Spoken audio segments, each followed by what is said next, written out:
मैंने उनको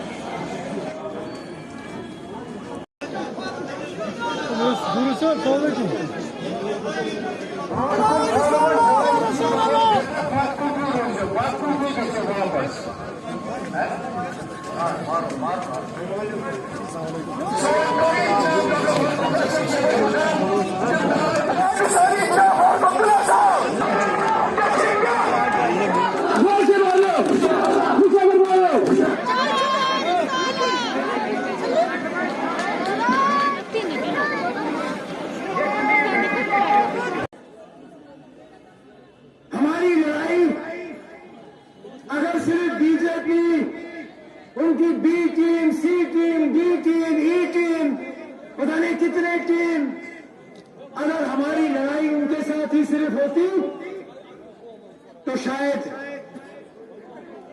बात कुछ और बनती। लेकिन इसमें इंतजामिया भी घुस गई, वो भी हमारे पीछे लगे हुए हमारे साथियों को तंग करने के लिए। एक वक्त ऐसा था कश्मीर में जहां सिक्योरिटी का फैसला ये देख के किया जाता था कि मिलिटेंसी का कितना खतरा है, खतरे के बुनियाद पर सिक्योरिटी का फैसला होता था। आज खतरे के बुनियाद पर फैसला होता है, लेकिन मिलिटेंट के खतरे को देख के नहीं, बीजेपी के खतरे को देख के फैसला होता है। आज ये देख के फैसला होता है कि किस पार्टी का बीजेपी को कितना खतरा है। जितना खतरा बीजेपी को ज्यादा, उतना सिक्योरिटी कम। आप देखिए, यहां पे जितने भी मेरे सीनियर साथी बैठे हैं, 10-10, 15-15 साल मिनिस्टर रहे हैं, इनके घर के घर उड़ाए गए, घर के घर जलाए गए। सकीना, हम गिन के थक गए कितने हमले इन पे हुए।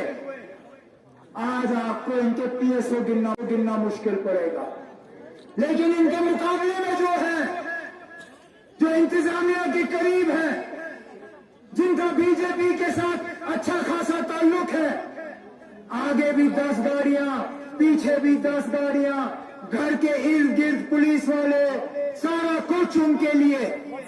क्यों? क्योंकि बीजेपी को उनसे खतरा नहीं है।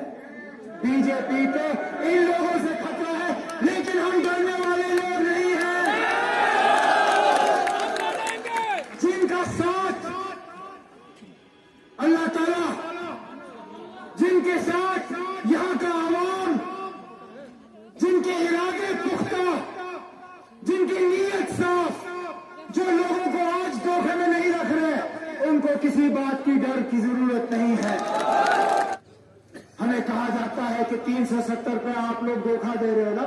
हमने क्या धोखा दिया? हमने तो यही कहा कि हम इसकी लड़ाई लड़ेंगे। हमने यही कहा कि हम पुरअमन तरीके से ये लड़ाई लड़ेंगे।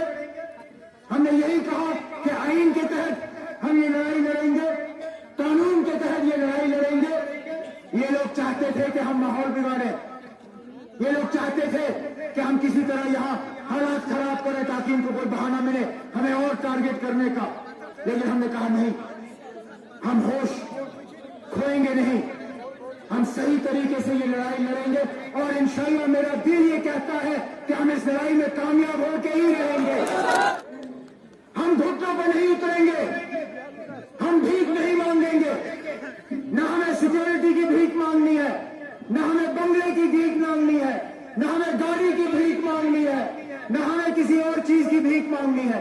हम अगर मांगते हैं तो जम्मू कश्मीर की इज्जत मांगते हैं, जम्मू कश्मीर की आबरू मांगते हैं, जम्मू कश्मीर की तरक्की मांगते हैं, जम्मू कश्मीर की पहचान मांगते हैं।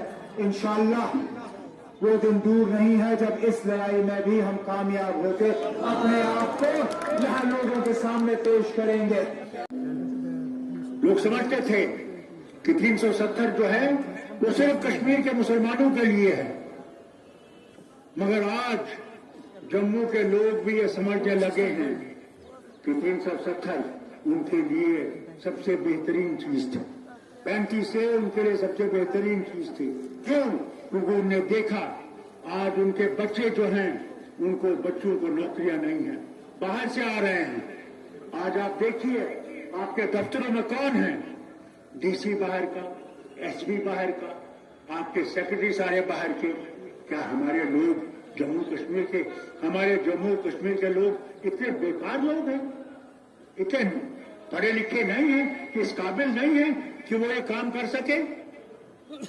मगर हमें गुलाम बनाया जा रहा है, हमें गुलामी की तरफ लिए जाया जा रहा है।